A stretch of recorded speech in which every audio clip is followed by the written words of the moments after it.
화려했던 하늘 위의 삶 막상 땅에 내려오니 낯설기만 합니다. 사람들이 내게 물었어요. 연예인도 아닌데 왜 그렇게 눈물을 흘리냐고. 그런데요, 30년 넘게 유니폼을 입고 하늘을 누비던 제게 그 비행기는 무대였고 승객은 관객이었어요. 은퇴 후 처음으로 비행기 대신 지하철을 타고 복도 대신 마트 통로를 걷는데 세상이 조용하더군요. 나를 알아보는 이도 필요로 하는 이도 없더라고요. 55세, 오랜 시간 대한항공 승무원으로 근무한 한 여성은 정년 아닌 권고퇴직이라는 이름으로 비행을 마쳤습니다. 화려한 미소 뒤에 쌓아온 세월이 있었고 서비스 정신 하나로 승객 수천 명의 여정을 책임졌던 사람입니다. 하지만 은퇴 후엔 그 누구도 그녀의 목소리에 관심 갖지 않았습니다. 심지어 집에서도 자신이 퇴직했다는 이유로 더 이상 특별한 존재가 아니라는 걸 피부로 느끼게 되었다고 합니다. 이건 단지 한 사람의 이야기가 아닙니다. 승무원이라는 직업이 갖는 화려함, 사람과의 접촉, 타인의 인정을 매일 받던 생활에서 벗어났을 때의 허무함과 외로움은 다른 직업군과는 또 다른 고통으로 다가옵니다. 이 이야기를 통해 우리는 은퇴라는 사건이 단순히 경제적 종료가 아닌 정체성과 감정의 붕괴일 수 있다는 것을 진지하게 바라볼 필요가 있습니다.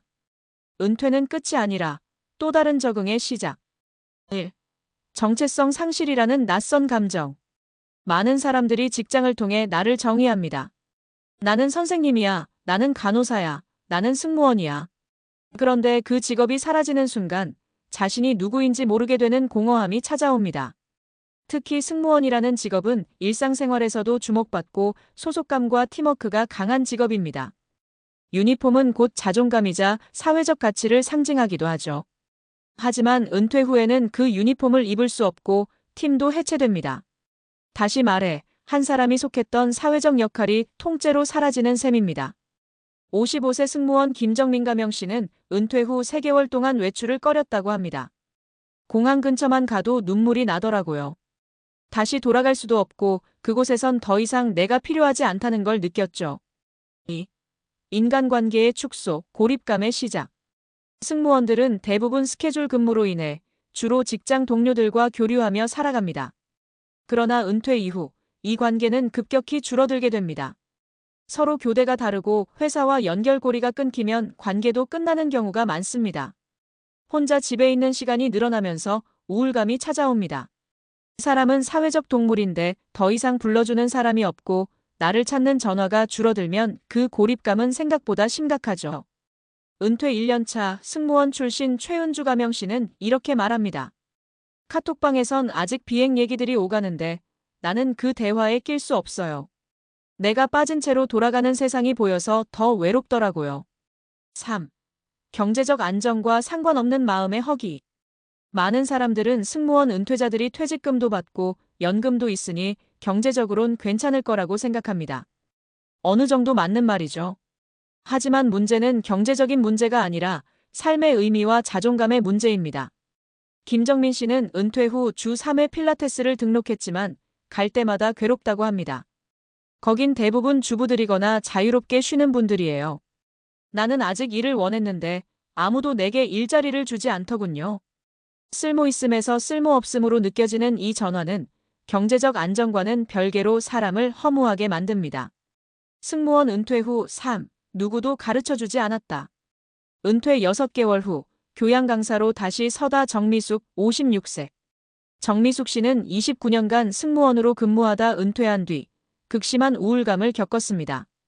그러던 중 한 커뮤니티 게시판에서 시니어 대상 이미지 메이킹 강사 모집 공고를 보고 지원하게 됐습니다. 그땐 뭐라도 하고 싶었어요. 안 그러면 매일 울 것 같았거든요. 그녀는 자신의 경험을 살려 은퇴자들을 위한 자세, 표정, 이미지 관리 교육을 하기 시작했습니다. 처음엔 5명 앞에서 말하던 그녀는 지금은 지자체 특강을 다니며 월 200만 원 정도를 벌고 있습니다. 돈도 좋지만 사람들이 내 말을 귀 기울여 듣는 게 제일 감사해요. 내가 아직 쓸모 있다는 걸 느끼는 거죠. 반려동물 돌봄 봉사로 마음을 되찾다 송지혜, 58세. 퇴직 후 하루 종일 TV만 보던 송지혜 씨는 우연히 동네 보호소 봉사활동을 시작하게 됐습니다. 사람보다 동물이 편하다는 그녀는 지금은 유기동물 입양 카페 운영자이기도 합니다. 승객 대신 강아지를 안고 있어요. 그들도 말을 못하지만 내가 필요한 존재인 걸 느껴요. 관계의 회복은 꼭 사람을 통해서만 이루어지는 건 아닙니다. 자신이 도움을 주는 대상이 있다는 감각은 큰 치유가 됩니다. 승무원 경력 살려 유튜버가 되다 박현아 60세. 박현아 씨는 자신의 승무원 경험을 토대로 비행 매너, 항공 상식, 여행 팁 등을 알려주는 유튜브 채널을 운영 중입니다. 처음엔 스마트폰도 잘 못 다뤘어요. 근데 생각보다 반응이 좋더라고요. 승무원들만 아는 이야기들이 흥미로웠나 봐요. 지금은 구독자 3만 명을 넘긴 박 씨는 은퇴 후에도 말할 무대를 만들었습니다. 승무원 시절처럼 수많은 사람 앞에 서는 건 아니지만 이 채널도 저에겐 또 다른 기내 방송이에요. 은퇴는 끝이 아니라 다른 출근길입니다. 연예인도 아닌데 왜 이렇게 마음이 아플까요? 그 질문은 우리 모두가 생각해봐야 할 화두입니다. 직업과 함께 내 삶의 리듬, 인간관계, 정체성까지 바뀌는 것이 은퇴라면 그건 한 사람의 생애 2막을 여는 커다란 전환점입니다.